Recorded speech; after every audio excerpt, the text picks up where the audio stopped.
வணக்கம் மாணவர்களே, எல்லோரும் எப்படி இருக்கீங்க? இப்போ நம்ம இந்த வீடியோவில் என்ன பார்க்க போகிறோன்னா, 5ஆம் வகுப்பு தமிழ் பாடத்தில் டேர்ம் 3ல் இயல் 3ல் வந்து நமக்கு மரபு தொடர்கள்ங்கிற இலக்கண பகுதி வந்து கொடுத்துருக்காங்க. இப்போ நம்ம இதில் இருக்கிற புக் பேக் 1 வேர்ட்ஸ் அப்புறம் கொஸ்டின்கான ஆன்சர் தான் வந்து பார்க்க போகிறோம். வாங்க இப்போ நம்ம வீடியோக்குள்ளே போகலாம். ஃபஸ்ட்டு பாருங்கள், நம்ம கீழே என்ன கொடுத்துருக்காங்கன்னா, படிப்போம், சிந்திப்போம், எழுதுவோம், பொருத்தமான மரபு தொடரை தேர்ந்தெடுத்து எழுதுக. அதில் ஃபஸ்ட்டு, நாங்கள் டேஸ் உழவு தொழில் செய்து வருகிறோம். ஆன்சர் வந்து வாழையடி வாழையாக. அடுத்து இரண்டாவது, நளினா பெற்றோரின் சொல்லுக்கு காது கொடுப்பாள். அடுத்து மூன்றாவது, கோபத்தில் முடிவெடுக்காதே சிறிது அறப்போடு. அடுத்து நான்காவது வந்து எங்கள் ஆசிரியர் நாங்கள் பிழையோடு எழுதினாலும் சொந்தமாக எழுதினால் டேஸ். ஆன்சர் வந்து தட்டி கொடுப்பார். அதை அப்படியே பார்த்து குறித்து எழுதிக்கோங்க அந்த இதில் டேஸில். அடுத்து நமக்கு வந்து பாடப்பகுதியை படித்து வினாக்களுக்கு விடை தருக கேட்டிருக்காங்க. அந்த பாடப்பகுதியை படித்து அது கீழே இருக்கிறதுக்கு நம்ம ஆன்சர் பண்ணணும். பார்க்கலாம். கீழே பாருங்கள், படித்த பகுதியில் உள்ள உயர்திணை அக்ரிணை சொற்களை எடுத்துதான் சொல்லியிருக்காங்க. ஃபஸ்ட்டு பாருங்கள், உயர்திணை சொற்கள் என்னெல்லாம் வரும்னா, நண்பன், உதயன், நண்பர்கள், விழியன், மணி, இது எல்லாமே உயர்திணை சொற்கள். அடுத்து அக்ரிணை சொற்கள் என்னெல்லாம் வரும்னா, மரம், பறவை கூடு, கல், கிளை, பூந்தொட்டி, இது எல்லாமே அக்ரிணை சொற்கள். அப்படியே பார்த்து எழுதிக்கோங்க. நெக்ஸ்ட் நமக்கு அடுத்த பேஜில் என்ன கொடுத்துருக்காங்க பாருங்கள். அது கீழே வண்ணமிடப்பட்ட சொற்களை எழுதுக, அதில் இன எழுத்துக்களுக்கு அடிக்கோடி இடுக. நமக்கு மேலே ஒரு பாடப்பகுதி கொடுத்துருந்தாங்களே, அதில் வந்து வண்ணமிடப்பட்ட சொற்களை எல்லாத்தையும் எடுத்து எழுதி இன எழுத்துக்களுக்கு கீழே என்ன செய்யணும், நம்ம அடிக்கோடு போடணும். கண்டான், கல்லெறிந்தான், பாருங்க, பறவை குஞ்சுகள், மேலிருந்த பூந்தொட்டியின். நான் எந்த எழுத்து கீழே அடிக்கோடி இருக்கோ அதை அடிக்கோட்டி எழுதிக்கோங்க.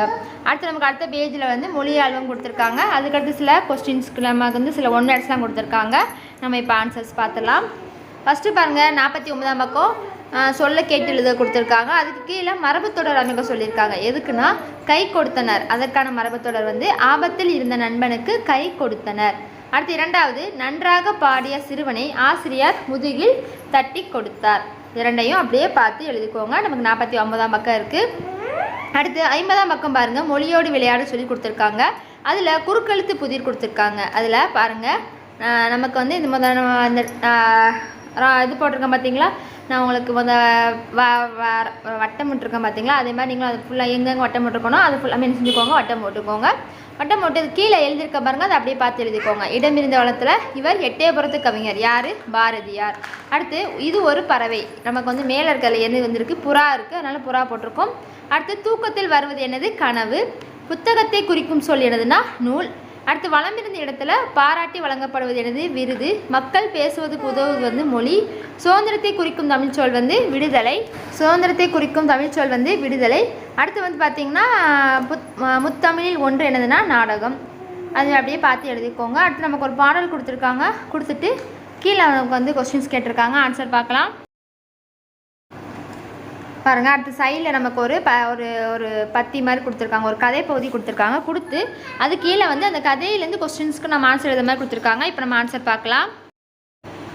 ஃபஸ்ட்டு பாருங்கள், சுட்டி எந்த விலங்குடன் விளையாடியது? ஆன்சர் வந்து கரடி. அடுத்து இரண்டாவது, சுட்டி தான் விளையாடி கொண்டிருந்த பொருளை என்ன செய்தது? ஆன்சர் என்னது? மண்ணில் புதைத்தது. அடுத்து மூன்றாவது, சுட்டி மண்ணுக்குள் மறைத்து வைத்த பொருள் என்னதுன்னா விதை. அடுத்து நான்காவது, கதைக்கு பொருத்தமான தலைப்பிடுக. ஆன்சர் வந்து புதிய நண்பன். நமக்கு மேலே ஒரு பாடப்பகுதி கொடுத்துருக்காங்களா, அதை நம்ம படித்தா தான் இதுக்கு வந்து ஆன்சர் பண்ண முடியும். ஸோ நீங்கள் ஒரு டைம் வாசி பார்த்துக்கோங்க. வாசி பார்த்தாலே நீங்கள் ஈஸியாக வந்து அந்த கதையை படித்தாலே நீங்கள் இது கீழே இருக்கிறதுக்கு வந்து ஈஸியாக ஆன்சர் பண்ணிடலாம்.